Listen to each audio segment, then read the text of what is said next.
Good morning, সবাই কেমন আছো? আশা করি ভালো আছো, আমিও ভালো আছি।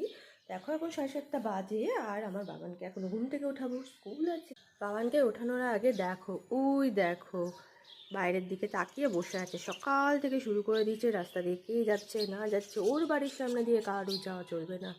চলো এবার বাবানকে ঘুম থেকে ওঠানো যাক, দেখি কি করছে। বাবান, উঠে পড়েছো? ওঠো, স্কুল যাবে তো। এ না, ওঠো। 5টার সময় উঠবো। 5টার সময় উঠবে? এখন তো 7:30 বাজে, এখন তো সকালবেলা 7:30 বাজে, এখন তো তোমাকে উঠতে হবে, ফ্রেশ হয়ে খাবার খেয়ে তারপরে তো স্কুলে যেতে হবে। উঠে পড়ো, তাড়াতাড়ি উঠে পড়ো বাবা। পরে উঠবো। না শোনো, আর না, দেরি হয়ে যাবে স্কুলে। ওঠো ওঠো ওঠো ওঠো। এই প্রত্যেক দিন এক নাটকে ঘুম থেকে ওঠানোর সময় খালি বলবে মাম্মা আর একটুখানি পরে উঠি। তোমাদেরও কি বাড়িতে এরকমই হয়? কমেন্ট করে জানিও।